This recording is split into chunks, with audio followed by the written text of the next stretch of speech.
Welcome back. You're watching live from Paris on France 24. And it's time now for Media Watch. Usually at this time of day we talk about what's happening in the French press. Today, though, we are going to talk about what was happening in London this afternoon because, James Creedon, it was an extremely exciting afternoon, wasn't it? Certainly was. Not custard pies, but shaving foam on a plate.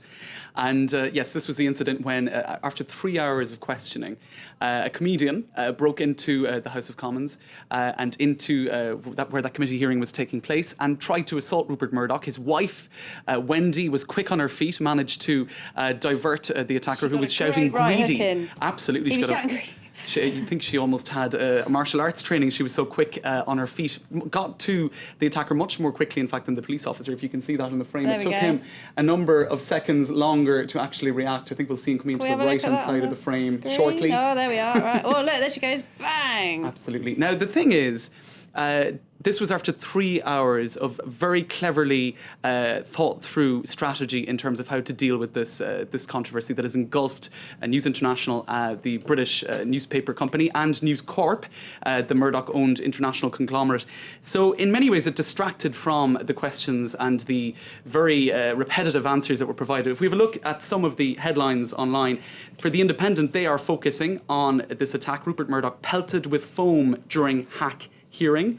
And indeed on Twitter, people are saying, intruder just changed tomorrow's headline, Rupert attacked. Because in fact, it did distract really from a lot of what happened and a lot of what was said or not said during those 3 hours of questioning. We saw really, I think you could divide it, you could sum it up in three different moments. There were numerous apologies. The very first thing that James Murdoch, Rupert's son, said was that he was sorry. He issued an apology immediately. Rupert Murdoch interrupted him with that extraordinary moment at the very beginning of the proceedings where he said this was the most humble day of his life. Rupert Murdoch repeated that sentence in a statement that he read at the very end of questioning. This was after the shaving foam attack. So they were trying to hammer home this image of a very humble, very contrite Murdoch family.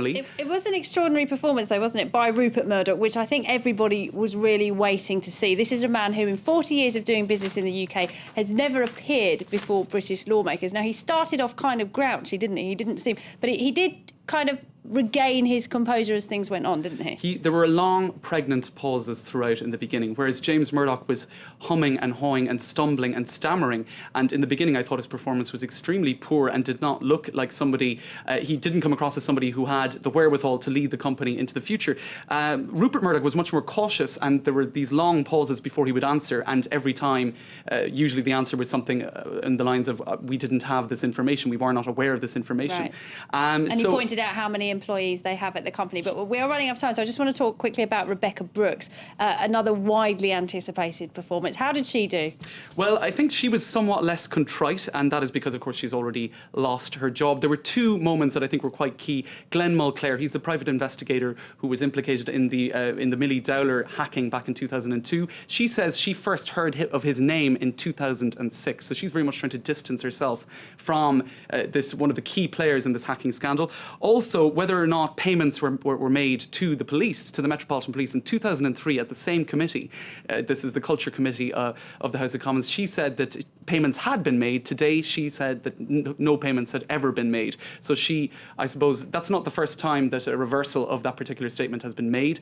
But she was very much trying to distance herself from any of the hacking, any people who were involved in hacking or payments, etc. All right. So an extraordinary day in the House of Commons. Absolutely. James Creedon, many thanks indeed. That's it for Media Watch. Up next, we'll find out what's going on the internet today. It's Web News. Lulzsec is back in action and taking on Rupert